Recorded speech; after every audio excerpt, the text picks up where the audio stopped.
ಬೆಳಗಾವಿ ಉತ್ತರ ವಿಧಾನಸಭಾ ಕ್ಷೇತ್ರದ ಶಾಸಕರಾದ ಆಸಿಫ್ ಉರ್ಫ್ ರಾಜು ಸೇಠ್ ಅವರಿಂದ ಶಿವತೀರ್ಥ ಕಾಲನಿಯಲ್ಲಿ ಹೊಸ ರಸ್ತೆ ನಿರ್ಮಾಣ ಕಾಮಗಾರಿಗೆ ಪೂಜೆ ನೆರವೇರಿಸಿ ಚಾಲನೆ ನೀಡಲಾಯಿತು.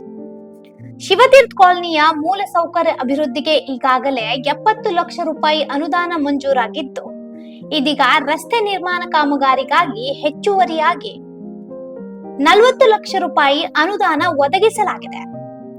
ಈ ಅನುದಾನದ ಮೂಲಕ ಕಾಲನಿಯ ರಸ್ತೆಗಳ ಅಭಿವೃದ್ಧಿ ಕಾರ್ಯಗಳನ್ನು ಕೈಗೊಳ್ಳಲಾಗುತ್ತದೆ.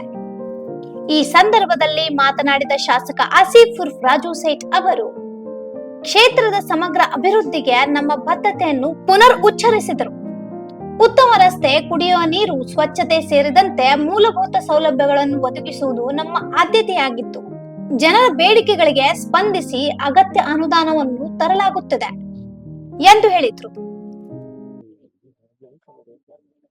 ಇದು ಎಲ್ಲ ಶಿವತೀರ್ಥ ಕಾಲೋನಿ ಇಲ್ಲಿ ಲೇಔಟ್ ಬರ್ತಾ ಇದೆ. ಏರಿಯಾ ದೊಡ್ಡ ಹೋಗ್ತಾ ಇದ್ವಿ. ಎಲ್ಲಾರ್ದು ಬೇಡಿಕೆ ಇತ್ತು. ಇಲ್ಲಿ ರೋಡ್ ಸಲುವಾಗಿ, ಚರಂಡಿ ಸಲುವಾಗಿ, ಗಟರ್, ಇದ್ರ ಜೊತೆ ಲೈಟ್, ಎಲೆಕ್ಟ್ರಿಕಲ್ ಕನೆಕ್ಷನ್ಸ್. ನಾವು ಮೊದಲ ಒಂದು 75 ಲಕ್ಷ ಖರ್ಚ ಮಾಡಿ ಬೇಸ್ ತಯಾರು ಮಾಡಿದ್ದೀವಿ. ಈಗ ಒಂದು 40 ಲಕ್ಷ ಖರ್ಚ ಮಾಡಿ ರೋಡ್ ಮಾಡ್ತಾ ಇದ್ದೀವಿ. ಇದಾಯ್ತ ಮೇಲೆ ನಾವು ಚರಂಡಿ ಮತ್ತೆ ಲೈಟ್ ಕನೆಕ್ಷನ್ಸ್, ಎಕ್ಸ್ಟ್ರಾ ಕಂಬ ಬೇಕಂದ್ರೆ ಎಕ್ಸ್ಟ್ರಾ ಪೋಲ್ಸ್ ಹಾಕ್ತೀವಿ. ಇಲ್ಲಿ ಹೆಂಗ್ ನಾವು ಮಾಡ್ತಾ ಇದ್ದೀವಿ ಹಂಗ ರೋಡ್ ಮನೆ ಬರ್ತಾ ಇದ್ದಾರೆ.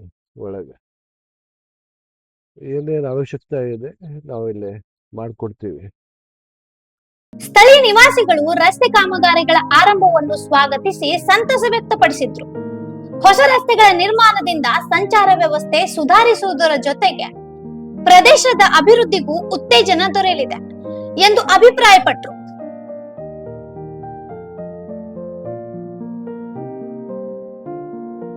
ಶಿವತೀರ್ಥ ಕಾಲನಿಯ ರಸ್ತೆ ಅಭಿವೃದ್ಧಿ ಯೋಜನೆಯು ಸ್ಥಳೀಯ ಜನರ ಜೀವನ ಮಟ್ಟವನ್ನು ಸುಧಾರಿಸುವ ಮಹತ್ವದ ಹೆಜ್ಜೆ ಆಗಿದ್ದು, ಪ್ರದೇಶದ ಅಭಿವೃದ್ಧಿಗೆ ಹೊಸ ಆಯಾಮ ನೀಡಲಿದೆ.